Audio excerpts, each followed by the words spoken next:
बिस्मिल्लाहिर्रहमानिर्रहीम। अस्सलाम वालेकुम। आप सबका क्या हाल है? मैं उम्मीद करता हूँ कि आप सब खैरियत से होंगे। जैसा कि आप मेरा थंबनेल देख रहे हैं कि 25,000 की इमदाद जो बेनज़ीर इनकम सपोर्ट प्रोग्राम की तरफ से मिल रही है, तो ये बिल्कुल ठीक और सच है।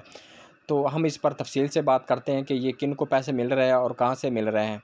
तो इससे पहले आपसे छोटी सी गुजारिश है कि अगर आप मेरे channel YouTube channel Rana Ali Rizwani info पर नए हैं तो मेरे चैनल को लाजमी सब्सक्राइब, लाइक और साथ वाली बेल आइकन को ऑल पर प्रेस कर दे ताकि हर आने वाली वीडियो का नोटिफिकेशन आपको बर वक्त मिलता रहे। क्योंकि मैं Ehsaas Kafaalat programme, Benazir income support programme, Khidmat card, school Wazifa card, Mazdoor card के हवाले से जो भी नई अपडेट होती है उसके बारे में वीडियो अपलोड करता रहता हूँ। तो चलते हैं वीडियो की तरफ। तो जी हाँ, वज़ीर आज़म शहबाज शरीफ ने ये ऐलान कर दिया है, बल्कि ऐलान नहीं देने जो इस पर इम्प्लीमेंट भी शुरू हो गया है।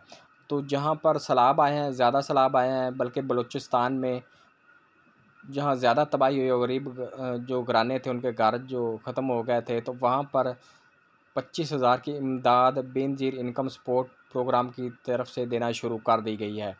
तो इसके बाद और बाकी जो ज़िले और सूबे हैं उनको भी ये इमदाद दी जाएगी। जिन जिनका नुकसान हो गया है सैलाब से, तो उनके लिए गवर्नमेंट ने ये ऐलान कर दिया है कि उनको माली इमदाद दी जाएगी। जो बेनज़ीर या एहसास कफ़ालत के पैसे लेते हैं, ये पैसे उनके अकाउंट में दे दिए जाएंगे।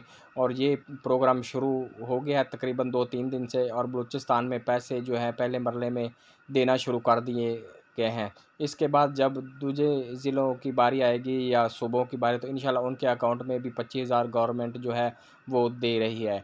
इसके लिए आपको अभी मतलब किसी किस्म की अप्लाई करने की ज़रूरत नहीं है। गवर्नमेंट खुद ब खुद रजिस्ट्रेशन करें, बल्कि जिनके अकाउंट पहले एहसास कफ़ालत के या बेनज़ीर इनकम सपोर्ट के बने हुए हैं उनको ये पेमेंट दी जाएगी।